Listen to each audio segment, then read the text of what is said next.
Dear students, physical chemistry की class के अंतर्गत हमने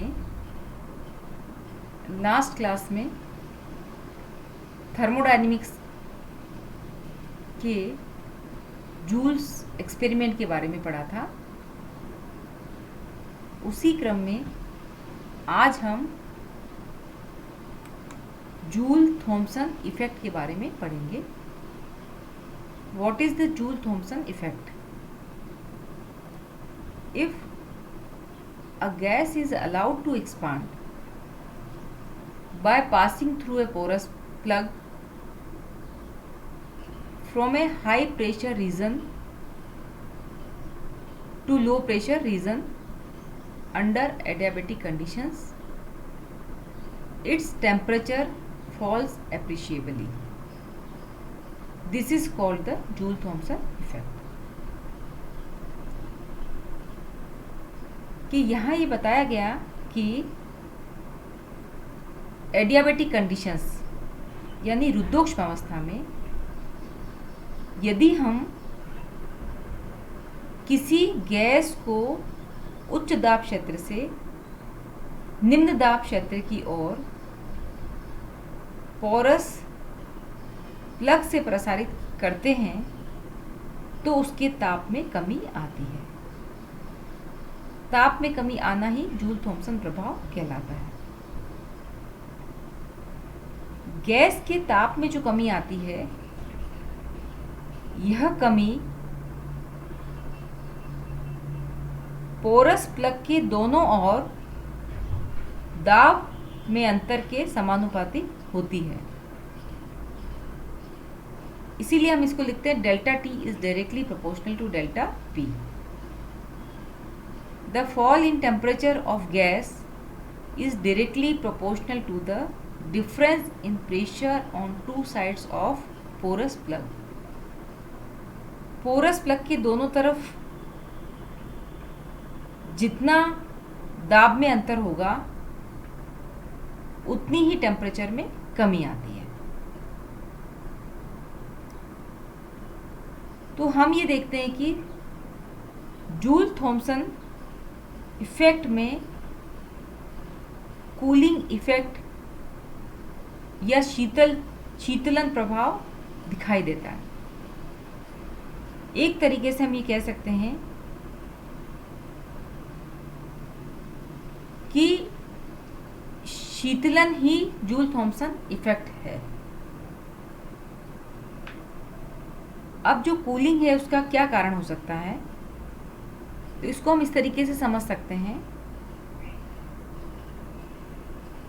कि एक्सपांशन के दौरान ड्यूरिंग एक्सपांशन गैस के मॉलिक्यूल की ऊर्जा का कुछ भाग उन्हें एक दूसरे से सेपरेट करने में खर्च होता है।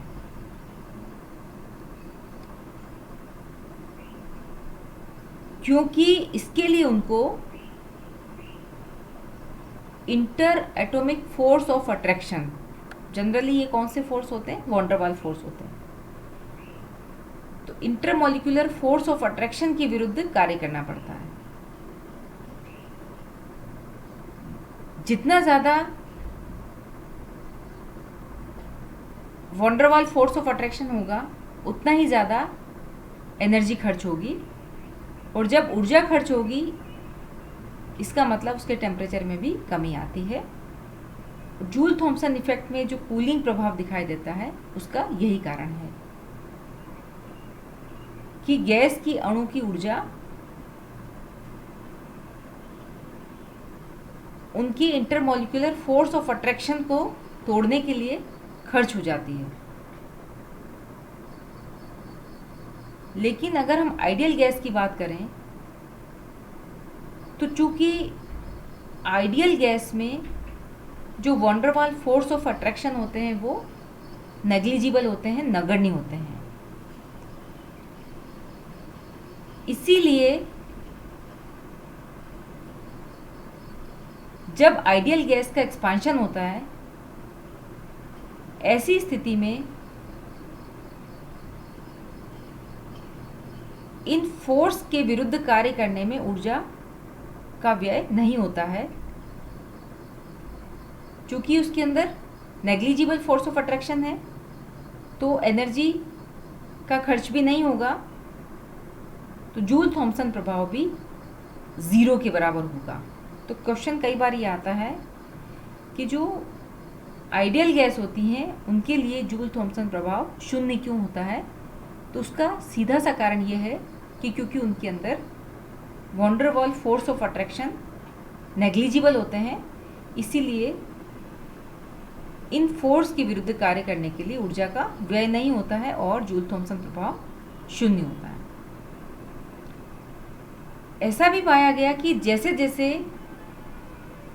गैस आइडियल बिहेवियर की ओर अग्रसर होती है, जूल थॉमसन प्रभाव जो होगा वो कम होता जाता है। तो इस प्रकार हमने देखा कि जूल थॉमसन प्रभाव क्या है और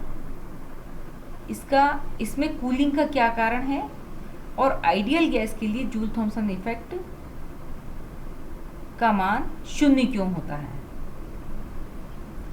अब हम बात करते हैं अपवाद की, एक्सेप्शंस की। तो इसके दो एक्सेप्शंस हम याद रखेंगे, एक तो हाइड्रोजन और दूसरा इनर्ट गैसेस। क्योंकि हाइड्रोजन और निष्क्रिय गैसें हैं, ये सामान्य ताप पर एक्सपांशन में ठंडी होने की अपेक्षा गर्म हो जाती है। कौन कौन? एक तो हाइड्रोजन और दूसरा इनर्ट गैसेस। तो ये दो अपवाद हैं जो आपको याद रखने हैं। लेकिन बहुत निम्न ताप पर ये गैसें भी नॉर्मल जूल थॉमसन इफेक्ट प्रदर्शित करती हैं। तो अपवाद तो है, लेकिन वो नॉर्मल टेम्परेचर पर तो कूलिंग की जगह हीटिंग इफेक्ट शो करेंगी, लेकिन अगर इनका टेम्परेचर बहुत कम हो, ऐसी स्थिति में ये नॉर्मल जूल थॉमसन इफेक्ट प्रदर्शित करती हैं। तो ये हमने देखा जूल थॉमसन इफेक्ट। इसी में हम एक बात करेंगे इन्वर्जन टेम्परेचर की। ये इससे संबंधित ही है कि प्रत्येक गैस एक निश्चित ताप से निम्न ताप पर प्रसारित करने पर शीतलता प्रदर्शित करती है। समझना आप मेरी बात को कि हर एक गैस एक पर्टिकुलर निश्चित टेम्परेचर से निम्न टेम्परेचर पर अगर हम उसको एक्सपांड करें तो वो कूलिंग इफेक्ट प्रदर्शित करती है, शीतलता प्रदर्शित करती है। इस टेम्परेचर को हम कहेंगे इन्वर्जन टेम्परेचर। तो ये मैंने बताया आपको, the temperature at which a gas becomes cooler on expansion is called as inversion temperature. Inversion temperature को हम Ti से रिप्रेजेंट करते हैं। यदि van der Waals force A और B हैं, force constant, van der Waals constants अगर A and B हैं, तो inversion temperature Ti equal to होगा 2A/RB। यहाँ पर R गैस कांस्टेंट है।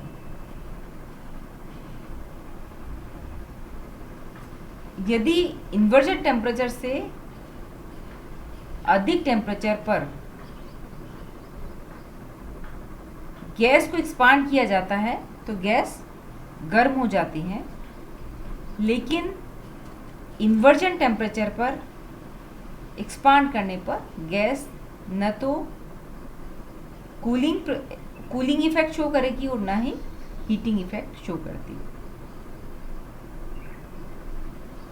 हाइड्रोजन का जो इन्वर्जन टेम्परेचर होता है वो -80 डिग्री सेल्सियस होता है और हीलियम का इन्वर्जन टेम्परेचर होता है -240 डिग्री सेल्सियस। तो हम इस प्रकार देखेंगे कि एक्सपांशन में कूलिंग होने पर जूल थॉम्सन इफेक्ट पॉजिटिव होगा, और अगर गैस के एक्सपांशन होने पर या गैस के एक्सपांड करने पर अगर हीटिंग इफेक्ट होता है, अगर वो गर्म हो जाती है, तो उसको हम कहेंगे नेगेटिव जूल थॉम्सन इफेक्ट। तो इस प्रकार से जूल थॉम्सन इफेक्ट को हम पॉजिटिव और नेगेटिव दो कैटेगरी में हमने बांटा। एक्सपांशन में अगर कूलिंग है तो पॉजिटिव, और एक्सपांशन में अगर हीटिंग है तो नेगेटिव जूल थॉम्सन इफेक्ट होगा। इसके बाद हम देखेंगे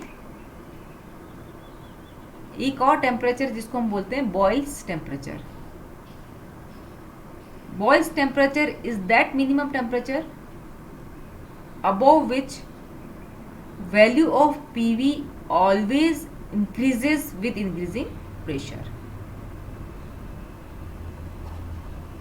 यानी वह न्यूनतम ताप जिससे अधिक ताप पर गैस के PV का मान दाब के बढ़ने के साथ सदैव बढ़ता है। ये सिंपल सी डेफिनेशन है जो आपको याद रखनी है। बॉयल टेम्परेचर क्या है और बॉयल टेम्परेचर और इन्वर्जन टेम्परेचर में क्या रिलेशन होता है। इन्वर्जन टेम्परेचर बॉयल टेम्परेचर का लगभग दुगुना होता है। यदि बॉयल टेम्परेचर का मान A/RB है तो इन्वर्जन टेम्परेचर का मान होगा 2A/RB। Ti equal to twice TB के बराबर होगा। बॉयल टेम्परेचर को हम TB से रिप्रेजेंट करते हैं। तो Ti और TB में क्या रिलेशन है? Ti equal to 2 twice TB के बराबर होता है। तो ये सिंपल हमने दो टेम्परेचर के बारे में पढ़ा, बॉयल टेम्परेचर और इन्वर्जन टेम्परेचर। इसके बाद हम जाते हैं नेक्स्ट पार्ट इसका, joule Thompson experiment. Joule Thompson effect हमने पढ़ा, इसके बाद हम जूल थॉम्सन एक्सपेरिमेंट पर आएंगे कि जूल और थॉम्सन ने गैस को पोरस प्लग से एक्सपांड किया और उसने ये ऑब्जर्व किया कि delta T is directly proportional to delta P। ये हमने अभी पढ़ा था कि delta T is directly proportional to delta P होता है। अब इस प्रोसेस के अंदर जो एंथैल्पी में परिवर्तन आता है, उस एंथैल्पी में जो परिवर्तन को समझाने के लिए हम ये इमेजिन करेंगे कि एक चित्र में आप देखिए कि ये एक ट्यूब है जिसके अंदर एक पोरस प्लग फिट है। The tube fitted with the porous plug, और यहाँ X और Y दो पिस्टन्स हैं जो कि वेटलेस और फ्रिक्शनलेस हैं। X लेफ्ट हैंड साइड में देखिए ये X पिस्टन है और दूसरा राइट हैंड साइड में देखिए ये Y पिस्टन है। वेटलेस और फ्रिक्शनलेस पिस्टन्स हैं ये जो पिस्टन्स हैं इनको हम पोरस प्लग की ओर और पोरस प्लग से परे यानी पोरस प्लग से दूर भी हम खिसका सकते हैं और इसको हम इस तरीके से एडजस्ट करते हैं कि गैस का प्रेशर स्थिर रख सकें। यानी ये X और Y पिस्टन्स हैं जो इस पोरस प्लग के पास और दूर हम इनको मूव कर सकते हैं और इस प्रकार से हम इसको सेट करेंगे कि गैस का प्रेशर स्थिर रखा जा सके। अब ये जो पूरा सिस्टम है ये एक प्रकार से सिस्टम हो गया और ये जो पूरा सिस्टम है वो कंप्लीटली आइसोलेटेड होगा। आइसोलेटेड का मतलब समझ गए कि न तो यहाँ पर किसी प्रकार की ऊष्मा सिस्टम के अंदर प्रवेश करेगी और न ही बाहर संचरित हो सकती है। किसी प्रकार का हीट एक्सचेंज यहाँ पर नहीं होगा। अब मान लीजिए कि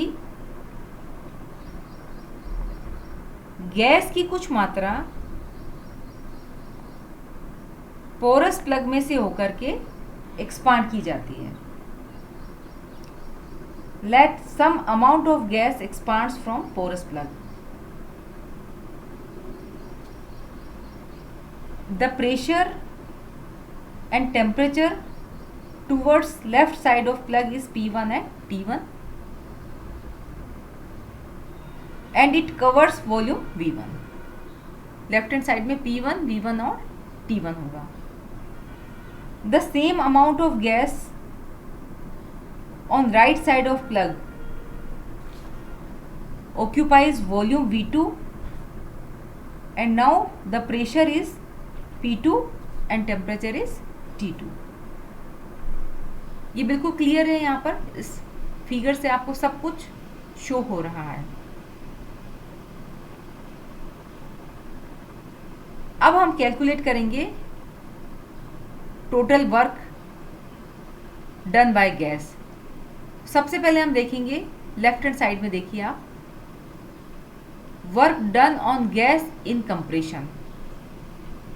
ये सब चीज़ें आपने बेसिक्स फर्स्ट सेकंड क्लास में पढ़ ली थी। तो सबसे पहले हम वर्क डन कैलकुलेट करेंगे। Work done on gas in compression क्या होगा? P1 और V1 के बराबर। इसी को अगर हम लिखेंगे work done by gas in compression, तो वो वैल्यू माइनस P1 V1 हो जाती है। पता है आपको, नेगेटिव हो जाएगी। एक तो होता है work done on the gas और एक होगा work done by the gas, लेकिन दोनों ही किस केस पे हमने देखा है? कंप्रेशन में। क्योंकि लेफ्ट हैंड साइड से जब हम गैस को कंप्रेस करेंगे तभी वो पोरस प्लग से होकर के राइट हैंड साइड में एक्सपांड होगी। तो लेफ्ट हैंड साइड के लिए जब हम वर्क कैलकुलेट करेंगे तो हम क्या लिखेंगे? Work done on gas in compression. तो वो मान संपीड़न में गैस द्वारा किया गया कार्य कितना होगा? P1 V1 के बराबर। या हम इसको लिख सकते हैं संपीड़न में गैस द्वारा किया गया कार्य वो कितना होगा? गैस पर किए गए कार्य का विपरीत, तो वो हो जाएगा माइनस P1 V1 के बराबर। ये तो हो गई लेफ्ट हैंड साइड की बात। अब हम बात करेंगे राइट हैंड साइड में। Same work done by gas in expansion. चूंकि यहाँ पर तो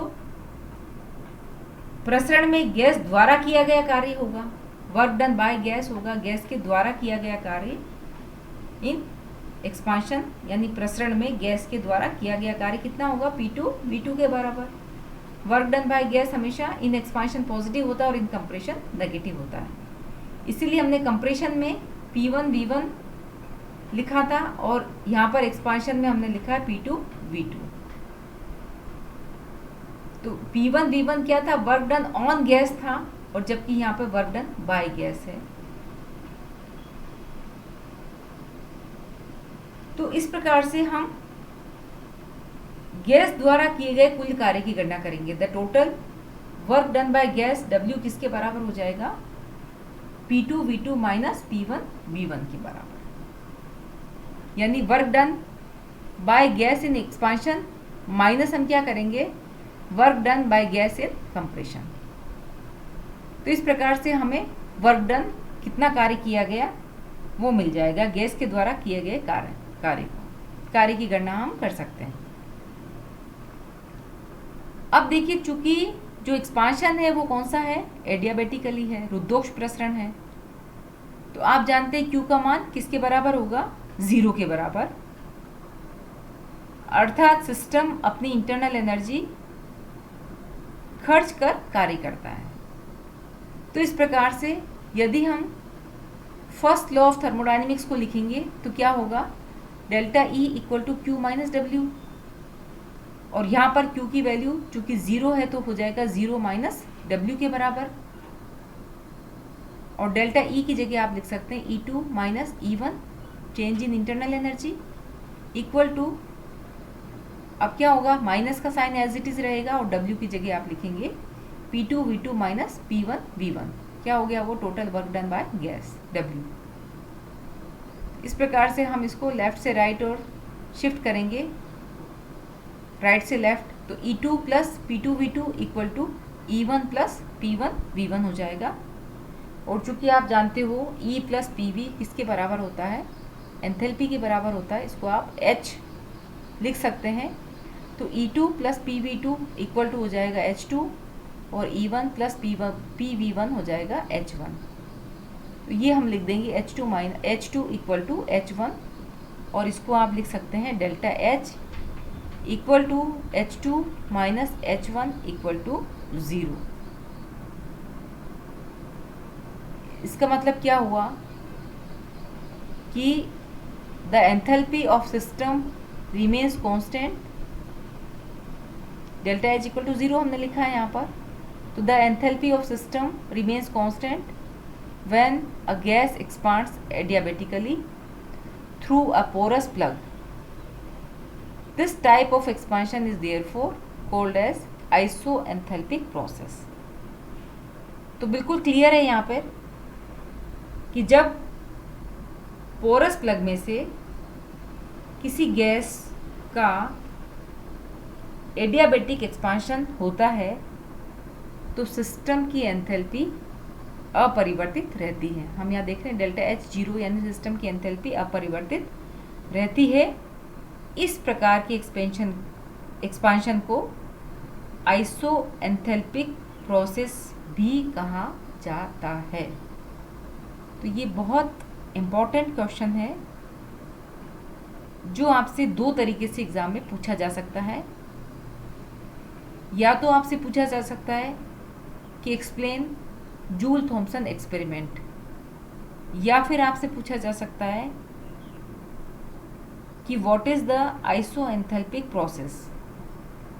तो आइसोएंथैल्पिक प्रोसेस को समझाने के लिए आपको जूल थॉमसन एक्सपेरिमेंट पर जाना पड़ेगा और वहां आपको ये प्रूव करना होगा कि डेल्टा H इक्वल टू 0।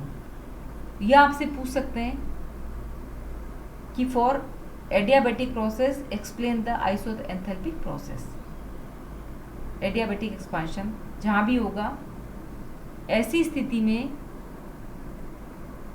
जब गैस का प्रसरण किया जाता है तो उसकी एंथैल्पी में परिवर्तन नहीं होता है।